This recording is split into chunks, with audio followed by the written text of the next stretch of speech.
Eto Madagasikara, ny fitombon'ny mpanjono izay mampiasa fomba fanjonoana tsara dalàna sy ny fitombon'ny filana eo amin'ny vokatra an-dranomasina dia nitarika ao amin'ny fanjonoana tafahoatra izay misy fiantraikany ratsy eo amin'ny tontolo iainana an-dranomasina. Ny faritra arovana an-dranomasina ao Soarika dia ahitana aran-dranomasina midadasika manamorona ny morontsiraka. Any amin'ny 70 kilometatra avaratra toliara no misy azy ary mirefy 8,3 hektara mahery io faritra io izay ahitana tanàna 4 lehibe miorina amoron-dranomasina. Ny fahapotehan'ny harenan-dranomasina eny amin'ny faritra Soarika no nandrisika ny mponina manodidina hitahiry ireo harena sarobidy ananany. Noho izany dia natsangana ny fikambanana Soarika tamin'ny taona 2004 mba hiara-hitantana ny harenan-dranomasina miaraka amin'ny VCS eo ambanin'ny fiahin'ny tompona raiki-panjakana eny toerana sy ny ministera misahana ny tontolo iainana ary ny ministera misahana ny jono. Misy karazana fanaraha-maso samihafa ataon'ny mpahay siansa ao amin'ny faritra arovana izay erahana amin'ny fikambanana Soarika. Izany dia natao mba hamaritana ny fomba fitantanana mahomby indrindra sy mba hanatratrarana ny tanjona izay napetraka.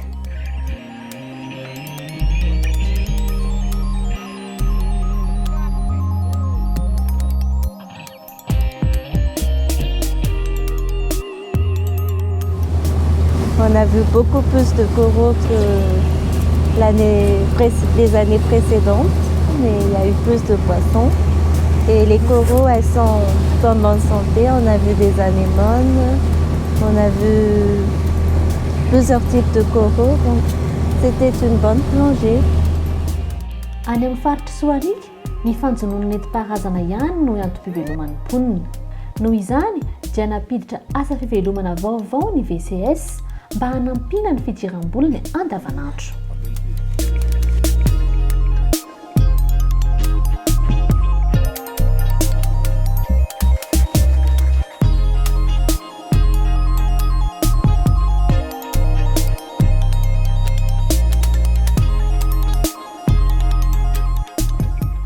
Amin'izao zany dia efa tsapa fa misy vokatra mihatsara ny fari-piainan'ny mponina, zany hoe efa mihatsara zany ny toe-karen'ny mponina ary mandefa ny ankizy any an-tsekoly izy ary misakafo ara-dalàna.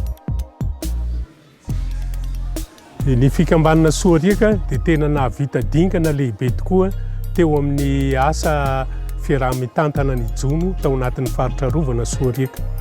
Raha taloha izany nanano sarotra ny fanakalozan-kevitra teo amin'ny fanatanterahana ny asa satria faritra anjonoana zany lasa ho faritra arovana dia somary nisalasala ry zareo. Fa rehefa tena tapa-kevitra izy dia amin'izao fotoana izao dia izy tanteraka no manatanteraka ny asa. Efa tsy mila ny fahatongavan'ny VCS any an-toerana rehefa manao ny asa fiarovana ny fokon'olona.